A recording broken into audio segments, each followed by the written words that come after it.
welcome everyone. It was a national title game. We're going to get into all of it here. So this is within the madness for the final time on the women's side, because tonight was, in fact, the women's national championship game. So congrats to Stanford for holding off Arizona in a hard-fought game. It was fun. I look forward to talking about it with Raymond and Cardell. So we're going to get started, man. Who wants to go first, Stanford holds on against Arizona, literally survived 54-53. Your thoughts? Stanford size, man. When they needed it, they was able to dump it down and get buckets with their bigs. And to that point, the entry passes from the guards, feeding the post is a lost art in the game. But yeah, they were able to deliver the ball with them in a position to do something with it. And that was basically the deciding factor, man. They bothered McDonald on drives. She wasn't able to get those finishes she got in the previous rounds. And they out rebounded them 47-29. So second chance points was a big thing. And the length and the size just really bothered them. And that was a big part of the game. But Arizona combated that just by scrapping. Their defense is amazing. They caused a lot of turnovers. Nothing was really easy. And then with Stanford's bigs, they got the ball, but Arizona was digging down and making it tough for them. I remember one play, Cameron Brink, she gets the ball, spins off her defender, and she looked like she was about to put it on the ground and saw Eri coming mid bounce, just picked it up and went up and scored. So yeah, man, it was tough game all around. Stanford just made a couple more plays, things like that. Haley Jones sneaking in on the backside on the inbound play. But I think it's just with the familiarity between these two teams, they're in the same conference. This is their third time playing this year. Vanderveer, she knew what to draw up. She's familiar with what Arizona likes to do.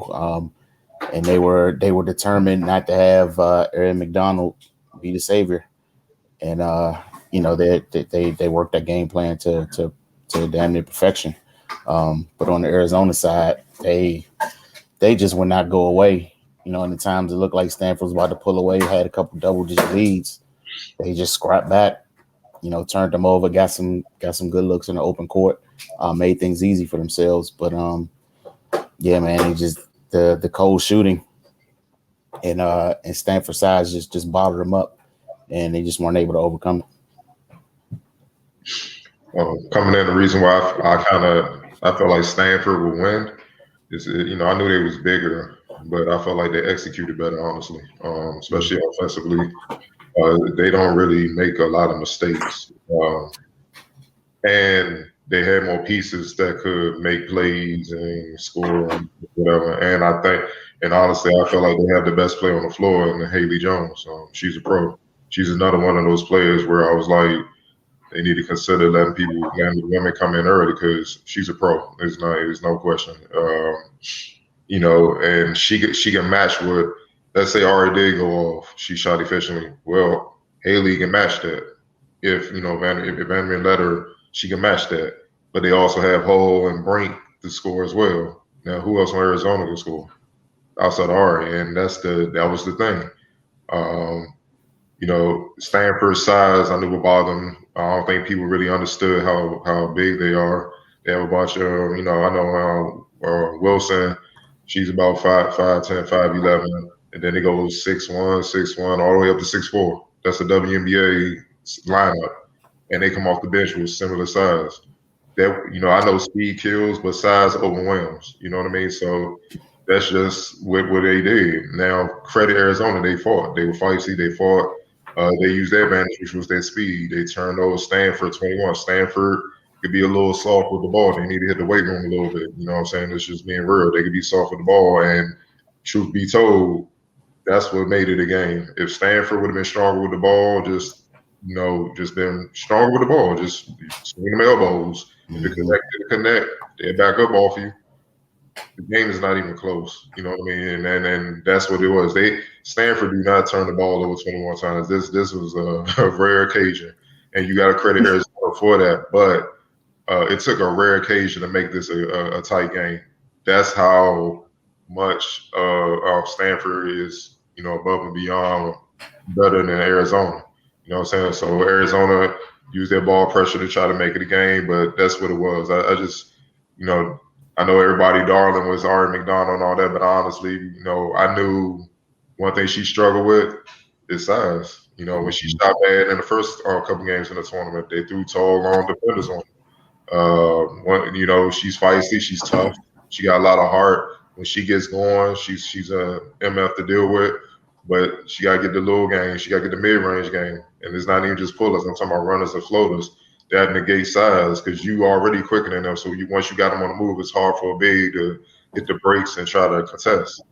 And, she didn't really have that, man. You know what I mean? And I know on that last play, she threw up a tough shot, but she had somebody open the corner with like 2-3 seconds left.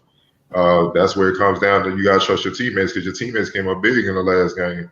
Now, I know she's short. People might say she didn't see her and all that, see the girl and all that, but you got to be aware that this is the play I'm talking about. Like she's dancing and stuff like that, but look over there in the corner. You know what I mean? She's wide open. You know what I'm saying? So that could be easily 2 free throws. And she saw right there, now it's too late. You got to force up a tough shot. So, look, hindsight's 2020. You can do shoulda, coulda, woulda. To me, the better team won. Despite they didn't play their best, but I felt like their margin for error was a lot bigger than Arizona's, and that's why they won.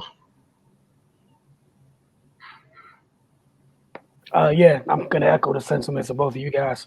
And one of the things, talking about Cardell, you mentioned, if kind of Tara would have let Haley do a little bit more. One of the things that's kind of frustrating to me down the stretch was why didn't she just have the ball at the top of the key to facilitate? Like you had a facilitator and you were going out your way to make things more difficult playing in Arizona's hands when Haley clearly had the matchup and she's the facilitator. Like you could have just let her run it. I know Kiana Williams, what she's meant to, Stanford, and that's great. This wasn't her night. Arizona had her out of sorts, locked up, throwing away the key, the raft from Marvel, middle of the ocean. Like, they need to have the ball. So I get trying to wind the clock, but why wouldn't you put in your best facilitator's hand at that moment? And like Cardell said, yeah, Haley's a pro. At that size, 6'1", put the ball on the ground. There were so many times, Rays, we were all tweeting individually throughout the game. Some of the passes she made, from the back court into the front court, being able to see over the top of the defense, things like that. Why make it difficult? And like you said, Cardo, those turnovers, they're super uncharacteristic of this Stanford team. We've seen all year. Their efficiency is what makes them who they are. You mentioned their size already. And yeah, again, just like I said, I'm going to echo what you guys said a little bit. 20 turnovers put you in this situation. You didn't have to be in this situation. And, it was tough. I know everyone, like Cardoso, wanted Ari, to come do this, but this was the difference between beating, playing the team you just played last round and playing Stanford. A whole bunch of length, bigs that actually, they're big and they do things. And then several people that can make plays off the ball.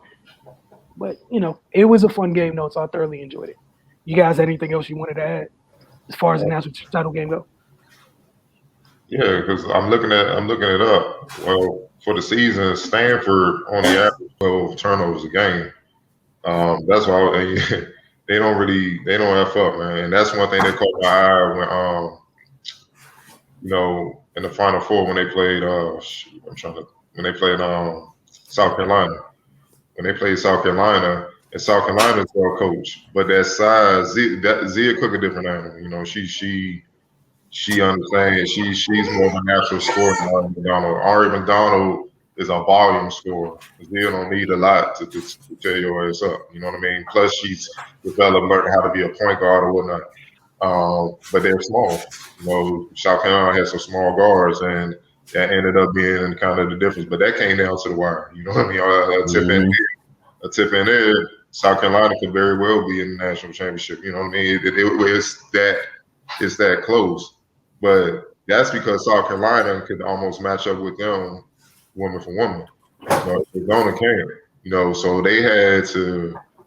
Like I said, if Stanford was just stronger with the ball, man, and truth be told, if the refs were, being calling it a different way, it wouldn't have got close. If Stanford I think they only had 2 free throws the whole game. You know what I'm saying? Yeah, they only shot 2 free throws the whole game. So they let them play. They applied. Arizona got physical, applied some pressure and all that. Truth be told, they should have got some more free throws if we're gonna be honest, because look, every time Arizona got hit, they was going to the free throw line. You know what I'm saying? But regardless, they stayed poised enough to pull this out, man. And that's just that's what impressed me about. That's how they beat South Carolina, honestly. They was more poised down the stretch, man. Especially Haley Jones. I know she's just a sophomore, but I mean, she's the best player on their team already. I know Lowell get the headlines, Wilson because she's the sister of Russell Wilson and all that, man. I get it, but hands down, she the best player on that team, one of the best in the country. So she's the mismatch that none of those teams could really deal with.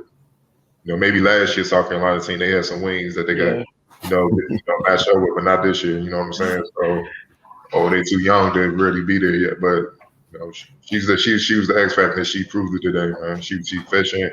She pitched. She rebounded. She was dishing the ball. She had 4 turnovers, but that's why I was like, when they got down the stretch, she was the only one I even trusted with the ball. I was like, look at it, man, stop playing games. Stop playing for lose like Williams. I know it's your hometown, but look at it. Every ball, she got me. She had me shook. I'm like, I don't know what's gonna happen. I was trying to figure out, like, I almost expected a turnover after a little while. The longer she had the ball, I'm like, okay, nothing good's coming out of this. But like you said, then the other thing, even in going back to the free throw line thing, Arizona left so many on the table too. Mm-hmm. As much as you get the benefit of the whistle, they did not shoot well from the line. So opportunities were missed there too. Nowhere. Go ahead. They didn't shoot well from nowhere. And that's the other part that they, like I said, size overwhelms. I mean, I know firsthand. Y'all talked when y'all saw my coach wrote them today. It's a lot different when you catch the ball, you face up somebody your size at your position or smaller. It's different when it's twice your size, man. Like they got 6'4", 6'1s out there. That's the equivalent of like 6'8", 6'10 in the league. You know what I'm saying? That's different. You a guard, but you 5'5", you 5'6". You like, hold on, wait, what's this? Like even if you cross them, they still there. You're not free. They can recover. They got the left to bother you. So it's tougher where you are. You got to work that much harder to make the normal play. Yep. And with Stanford, it never ends. They come off the bench. It's all game. So it wore them down. You know what I mean? So kudos to Stanford, man. Like I said, if it wasn't for those 21 turnovers, it would have been a wrap a long time ago. This would have been. Oh yeah. It would have got a little less than ugly. All right, so one of the things we told you guys we did want to share with you guys was our all tournament teams. I know official folks came out with theirs or whatever, but we no matter what's going on, we always do our own awards for everything, whatever comes out, NBA, WNBA, what have you. So the same thing applies here. Whose team we want to start with? Cardell or Ray? Where you want to go? Flip a coin, dog. Ray, I told you. So here we go. Talk us through your process, Ray. All right, man. This is my all within the madness team for the women. Erin McDonald, Zai Cook, Paige Beckers, Mackenzie Holmes, and Aaliyah Boston. We saw what Erin McDonald did throughout the tournament, especially the last few games. She was the engine, man. She got them all the way to the championship game. We talked about what she was able to do against UConn on both ends of the floor, and to lead them to that historic win. And this is the farthest Arizona has ever gotten in the tournament. So kudos to her. Zia Cook, Cardell just touched on her. She's just a different animal, man. Her poise, her shot making ability, her decision making, her defense. She She led South Carolina on a great run. You know, they were a follow up away from playing in this game tonight, and that's why her teammate is here as well, Leah Boston. You know, she's just a force down low. You know, she just disrupts things on both ends. You know, she cleans up a lot of messes on offense, and she finishes a lot of possessions on defense. You know, securing rebounds, and she can score as well. You know, one of the like she came in last year as a freshman, just doing her thing, and she only got better this year. She actually won the Lisa Leslie Award, which was much deserved. Paige Beckers, man, the freshman phenom. You know, she did her thing. She you know, when it was looking bleak for UConn against Baylor, and you know, when Dee Dee Richards went out, she turned it up, and she kind of created some separation to get them, you know, as far as they got. And you know, her play has just been stellar all season. And Mackenzie Holmes, man, Indiana had a great run, and it was mostly on her hand. You know, just another, like we talk a lot throughout all these shows about, you know, with the future of women's basketball is gearing towards, and she fits the mold as one of those players. You know, a lengthy wing that's multi-dimensional, can do a lot of things with the basketball, and guard across multiple positions. And yeah, and she's got it done in the tournament, man. So that's my five. All right, we're gonna move on to Cardo. Is your group? Yeah, R. McDonald, self-explanatory. She kind of, I know, the women don't like being compared to the men and whatever, but I am whatever. Y'all get over it. She had the AI run. You know what I mean? She had the AI run in the tournament where she just really put the team on the back and made history. They came up short by a point. This is historic. It will be in the record books, man. She will forever, let's just say when she go back to Arizona, things are free for her moving forward. So she obviously gonna be in the WNBA. It's just a matter of where, and her just getting better. Zia Cook, I feel, is the best overall point guard in the country because she knows how to blend scoring and defense, but know how to run a team. She's gotten a lot better at that, than when she first came in. And obviously, who she got as a head coach, one of the best to ever do it, men or women. That guide her, develop her, and mold her. She was always the problem. You know what I mean? So she's her, and obviously someone I'm gonna get to soon, Boston. It's a mean combination you gotta deal with. Paige Beckers, what can you say? One of the best freshman seasons ever. She was much hype, and she proved the hype was validated, man. You know what I mean? She got some buzz back to UConn, man. You know what I'm saying? After a couple of down years for their standards, you know what I'm saying? I know a lot of programs would love to take their down years, but UConn standards are a little high for that. So, but you do it all, man. As her body matures and her experience grows, it's gonna be nasty. It's gonna be really nothing you can do with her. So, she's special, and she proved that. Haley Jones, I don't think most people knew who she was. Obviously, playing on the West Coast, you got to be really locked into women's basketball to really follow her. But if you're a basketball fan, you should know all throughout. Man, her name is. She pretty much in the same stratosphere with Paige is. You know what I'm saying? She's just a year older, the same USA team, all that stuff, man. And she proved it. She got a chip. She was the difference maker throughout the entire tournament for Stanford. Even though they have a great team that executed well, they're great. They have a great coach. They're well coached where they don't really beat themselves. It's a lot like the men's side when Duke is on their game when you're playing them, or when UConn on the women's side is on their game, you playing them. You can go to any sport. The Spurs in the NBA when they had Tim Duncan or Brady with the Patriots. You know what I mean? Like they don't beat themselves. You have to beat them, and that's what Stanford is. And then you add talented player like Haley Jones with versatility. She's literally four positions in one player. You know what I mean? She played 1, 2, 3, and 4, and do it all. Multi-skills, score from all three levels, defend, pass, rebound. It just takes them over the top, man. That's why they're the rain. That's why they stand before us as the national champions. And Aaliyah Boston, man. I mean, she's the most dominant force inside in the country. It's just, it's not many that could dominate a game on one end of the floor defensively and make it feel like she had like 30 points. You know what I'm saying? But she might score in single digits. It don't matter. And her blocks would be out of this world if teams weren't fully aware of her and just stayed away. That's just call it what it is, man. They know better. So, and we saw that out the gate when they came to Maryland her freshman year. And I mean, man, I was like, Lord Jesus, I saw it up close and personal, so I already know what it is now. And as she continued to add more experience and more to her repertoire offensively, she's just gonna rewrite the history books at South Carolina, and then she's gonna be one of the all-time greats. When you look back, when you think about a South Carolina all-time front court, it's gonna be Aaliyah Boston. It's scary that she's only a sophomore, and it is what it is, man. They put in work consistently through the tournament. They won games, and this is my team. And shout out to everybody that played in this tournament. With this COVID situation, this was by far, arguably you could say the toughest year playing college basketball. So for them, Stanford, and we'll see who wins on the men's side. To stay locked in all year dealing with this crap, man, and the testing and the protocols and all that, man. And stay focused and win, man. You got to give that ultimate respect, man. So salute to these ladies, and you're gonna see a few of them very soon in the WNBA.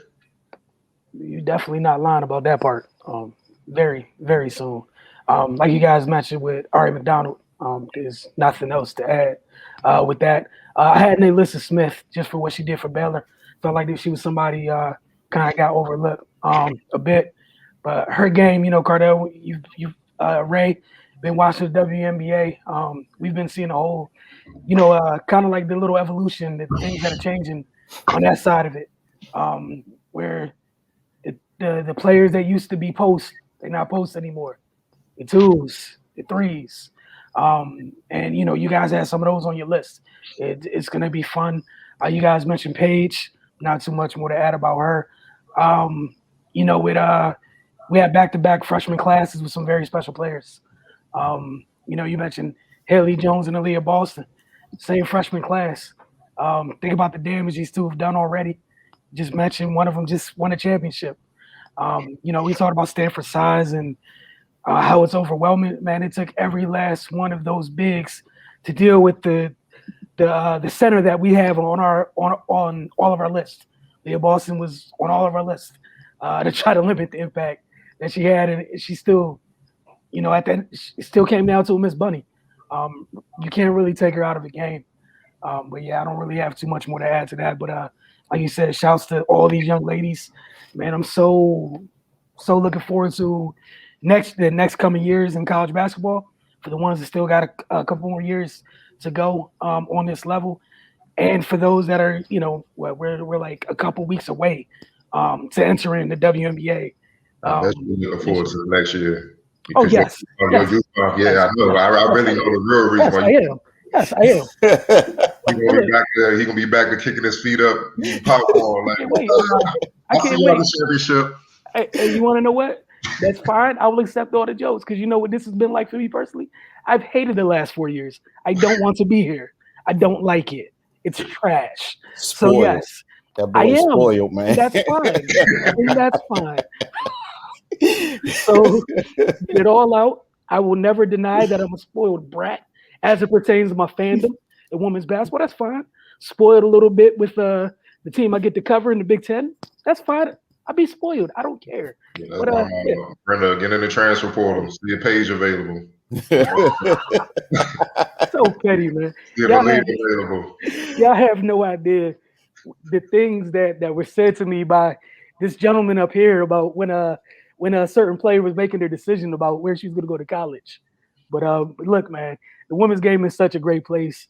Like Cardell said, man, that 3 minutes into watching Aaliyah Boston's game against Maryland last year, damn, that's just like, not gonna lie, just damn. That was as a freshman. See where she's at. She is now as a sophomore. I'm so excited to see what she looks like, what she adds as a junior. Wow. We saw a little bit of it here and there this year, stepping out to hit the three. It's a little sprinkle. Can only imagine if the progressions keeps going, that won't become a sprinkle to become natural. And then what do you do when she can score on all three levels? What is the answer? It will. Because you saw what Dawn did with Asia. Yeah. She's on Asia blueprint. Asia, every big got a blueprint, and Asia's an MVP. So just follow the blueprint. Don't try to look. If it ain't broke, don't fix it, dog. Just stick to the script. You'll be fine, man. So. And yeah, like you said with Aaliyah, and what people don't understand what was so amazing about that performance is, and that's when Shakira was still here. You know what I'm saying? Aaliyah, you could tell in the post game, she was still wide eyed. She was just like, wow, like, she was still tripping on being on that stage. Like, look, I don't know, I was just playing hard. Like, she didn't even realize what she did, but she's starting to really understand how good she could become, and that's what's getting scary. You know what I'm saying? Like she was just happy. You know what I mean? Deferring freshman. I'm like, I'm just happy to be here. It was more like that. It's like, nah, so you you different, man. Don't no, but for you to reach your potential, you gotta embrace that. Definitely. And a lot of players kind of, shy away from that because you separate from the pack. But look, man, being great is a lonely road, man. So that's a decision she gotta make. But I know she'll make the right decision, man. And people gotta get to your level. That's just how it is. But she got a chance to be one of the greatest of all time if she wants to, and that's her ceiling. So if she keep working, which I know she will, Don won't let her slap. She'll get there. Yep. And like you said earlier, and Ray, just let me know if you want to add anything in too. Like first thing we're watching Haley Jones, like even last year, like just looked like a pro.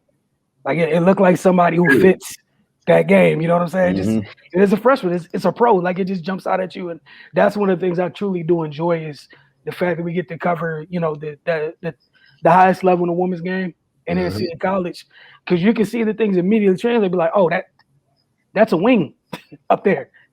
Yeah, I don't care where she's at, what the college coach has her playing, but ooh, that's going to be on the perimeter bothering people. Like, it's scary. You mean to tell me being in the gym at different levels, you learn a thing or two? Look, I'm not. I thought we ain't had credentials, dog. My bad, man. I thought we just be there, though. I can't speak for other people. I can simply say, oh man, it's aided me through the years. You would think so. Experience. Just being able to identify some things, man. And again, actually, like I'm fine going into next year too. The last 3 crop of freshman classes in women basketball, it's scary. It's scary. But you notice it goes hand in hand with the WNBA really putting their foot down. Like, nah, some changes need to be made. You know what I'm saying? Like, it's the access is something even we didn't have. And damn sure prior to us, like we didn't have. YouTube ain't come out till we were in college. You know what I'm saying? Like that. I remember when we was like, yo, what's this? Like, and we arguing like, yo, do we gotta pay for this? I remember me and my teammates like, yo, do we gotta pay for this? Like, you can watch highlights for free. Nah, stop playing, dog. Like, see, I'm about to have something hit my account for like $100. Like, what is this for real? We ain't know. All we knew was Facebook and MySpace. And then all of a sudden, like, nah, it's free. So that changed the game. So these young little girls can just pull up anything and watch. And the difference between little girls, they're more eager to learn. They ain't got the ego like the fella side where they pros in the 8th grade. You know what I'm saying? It ain't like that. They more eager and more innocent and more genuine as far as learning. So when the ladies on the WNBA put their foot down a few years back, CBA like really like, nah, we demand this, we need that, salary need to increase and all that. The girls see that, man. You know what I'm saying? So that access, they're right out on Front Street. They're going around there talking and being engaged. So the girls see that, and they may not. Let's say they're young and they just getting into basketball, and they're like, yo, who's Sue Bird? She plays WNBA, one of the greatest players. Huh? They're gonna get on the internet, Google her, and see what she's doing. Like, oh wow. So like that's access, and then they do a good job of going around the country talking at camps and stuff. And I know a lot of people, the average fan, don't understand that when they be like, man, these kids are too young.